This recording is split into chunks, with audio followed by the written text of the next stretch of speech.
Music is just a word! Welcome back to the podcast. So, in what way is music in danger? And as per my special focus, in what way is this live, improvised, interactive brand of music in danger?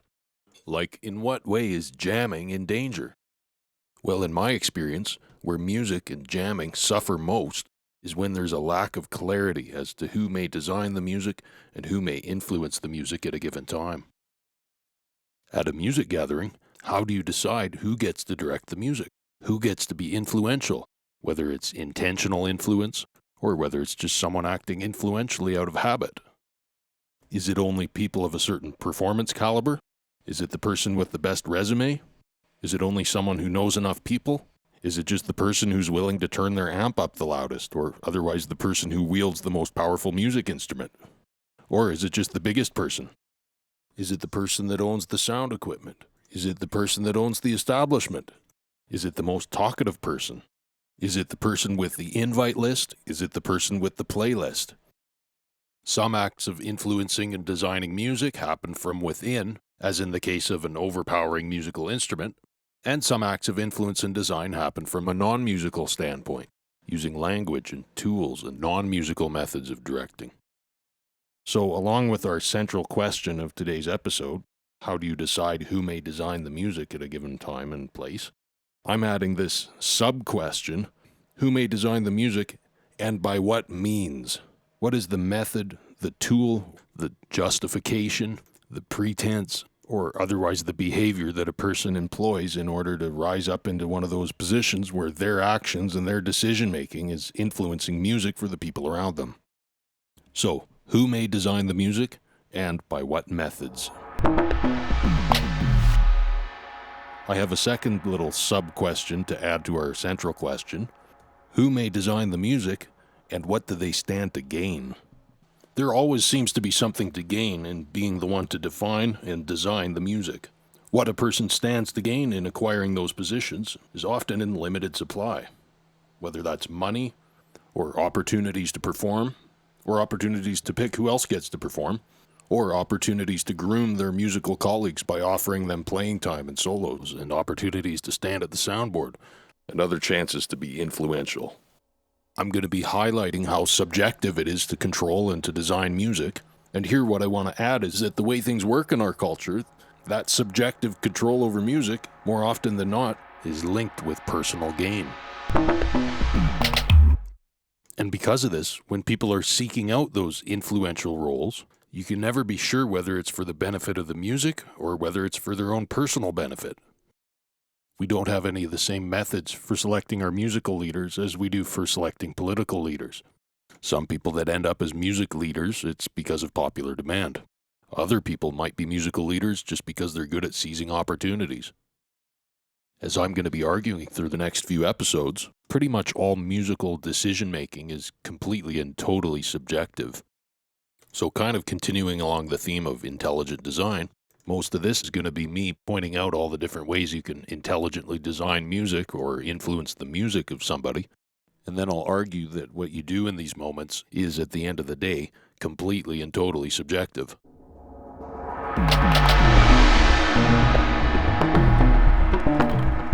So, what are some examples of these subjective design inputs in the creation of music? And what kind of decision-making am I talking about here? Well, presumably there's a time and place for every kind of music, but you can't have all the different possibilities of music happening all at one time. So questions arise about what kind of music it's time for right now. When is the music too cluttered? When is the music too sparse? When are too many people trying to solo all at the same time? When might there not be enough people soloing at the same time, for example, in collective improv cases like Dixieland music? When is it time to add musicians? When is it time to subtract musicians? When is it time for live musicians at all versus when is it time for canned music, or a combination of canned and live music? Within live music, when is it time for sing-songs versus when is it time to just groove? When is it time to play loosely?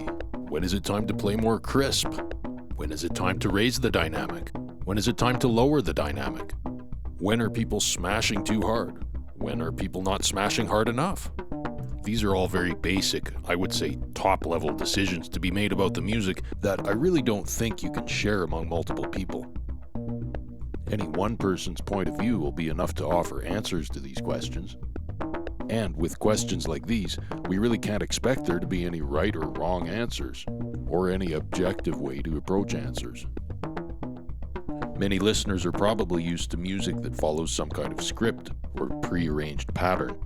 So to these earlier questions, they might just say, well, how does the song go? Or how does the set list or the order of ceremonies for the evening answer these questions? In my experience, as good as it is to have preparation and set lists and scripts and maybe some songs that are through composed, at the end of the day, these things can't read a room. Decisions and arrangements that are made in the past are effectively inanimate. They can't respond to present circumstances. So even if you are the kind of musician that likes things to be prepared in advance, there's going to be some improvising that inevitably factors into your music. But as I mentioned before, my focus is on music where improvising plays a central role. And besides, having scripts and pre-arrangements for how the music should go doesn't save anyone from having to make those basic decisions about who can influence the music, because all those same interactions are going to happen, musical and otherwise, during the practices and the writing sessions.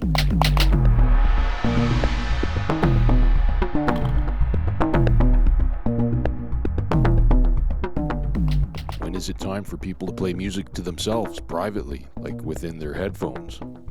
When is it time for a bunch of people to play music together?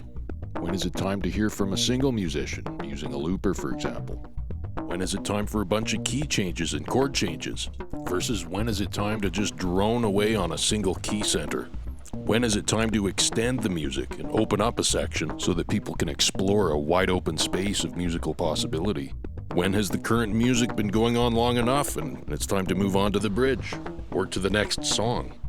When do you need to reevaluate and make detours from the planned route? When do you need to skip a few names on a sign-up sheet? Versus when do you have to act in strict adherence to the sign-up sheet or set list or plan? I mean, correct me if I'm wrong here, but I don't think we can really expect to be able to make these decisions communally or as committees.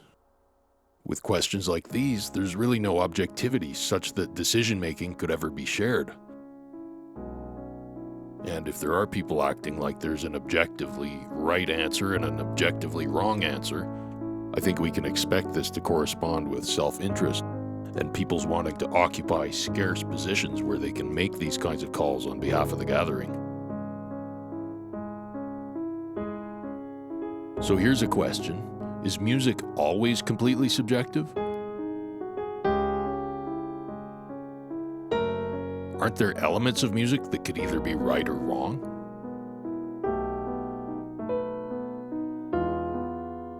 As you get into the particulars of individual musical moments, there might be cases where you can point to, for example, a wrong note, something that doesn't fit in the overall harmonic scheme, or perhaps a choice of instrument that doesn't fit with a particular music culture that you're trying to represent. And I would say there's a certain objectivity about recapturing history. When it comes to the past, there's a sense of objectivity that you just don't have to worry about when you're being creative and original. So performances of historical works, like Beethoven's Moonlight Sonata, which we're listening to right now, can indeed contain notes that are objectively wrong.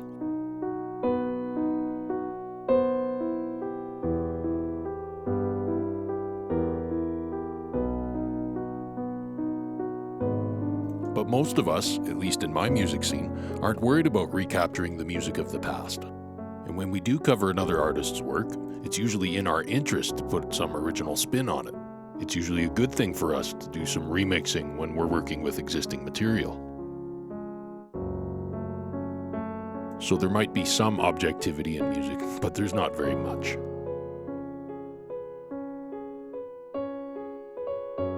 And for all that you can sometimes look for individual musical elements that are objectively wrong, the more top-level decision-making and designing in music, the why questions and the questions of what purpose music ought to be serving, these are questions of such depth and mystery that there really is no objective basis for trying to combine anyone's direction or influence over music with that of anyone else.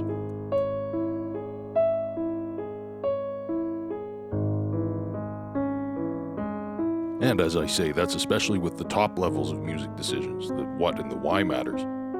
But even with the lower levels of how to put music together, if we're searching for some objective basis for what note to select, or what chord, or what lyric, there will always be counter-arguments against these selections, and that's just because of people's individuality and freedom of musical expression.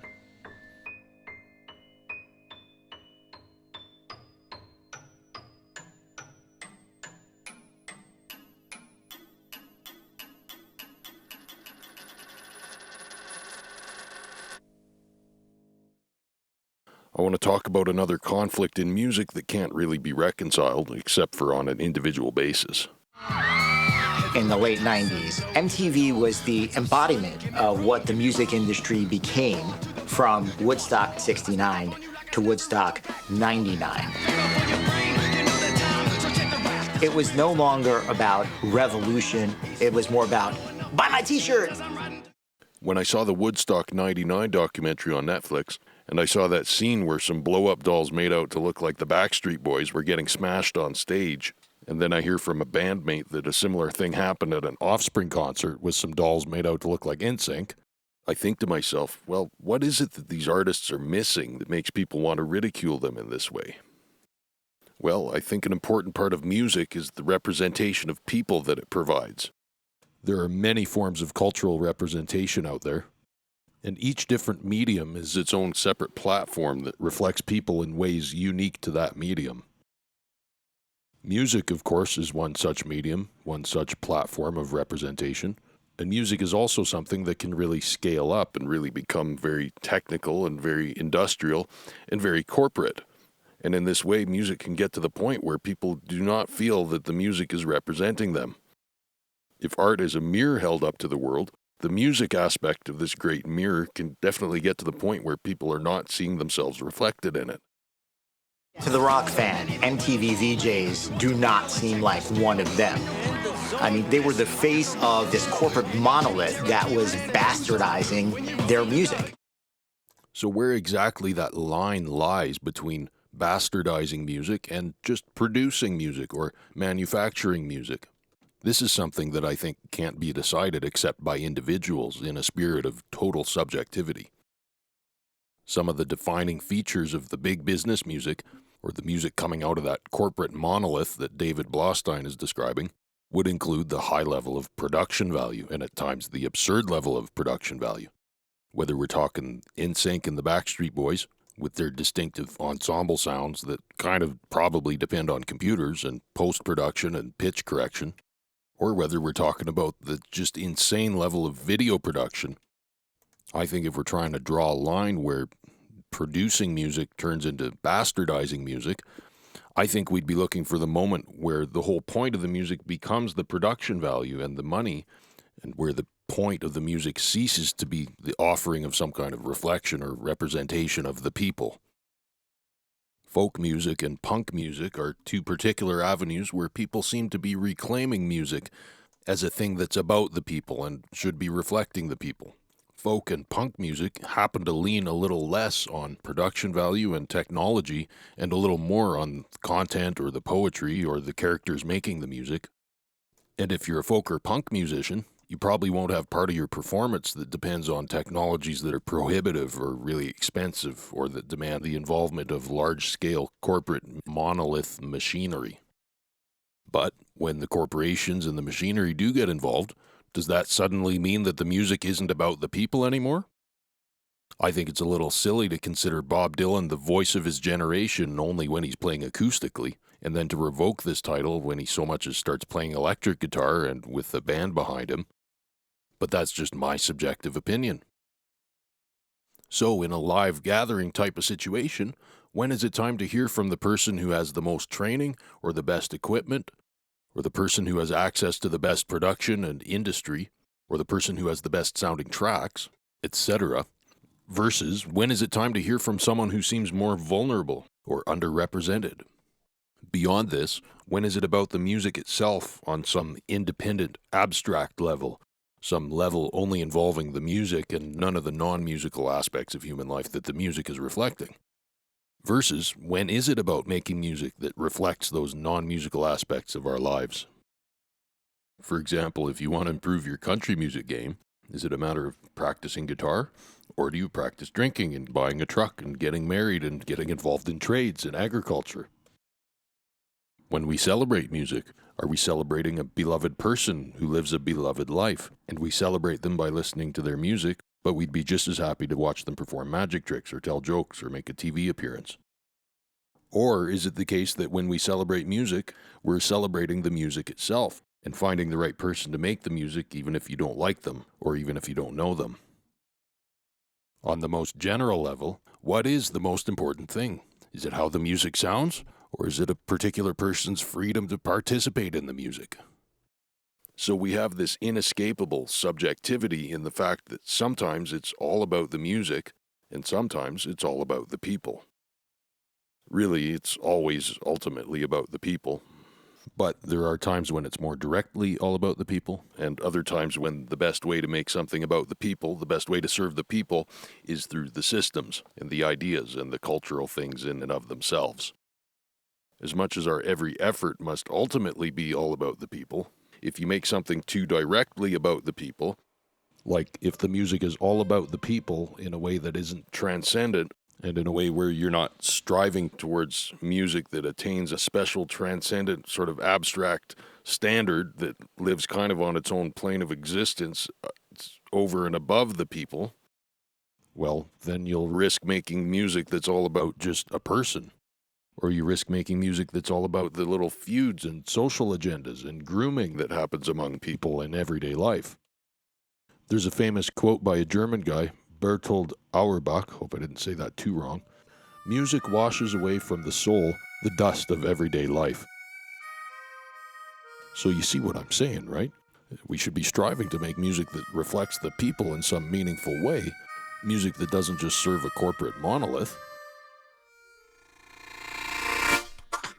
But if our music isn't able to rise above this everyday drudgery of social hierarchies and politics and individualism, well then how can it wash off any of the dust that's been accumulating on our souls? Marianne, I never thought that this would end. Guess I'll try my luck again in another 10 or 20 years. But I can't believe just how long you stayed by me. Guess I must have done something right now, so I better go dry my tears.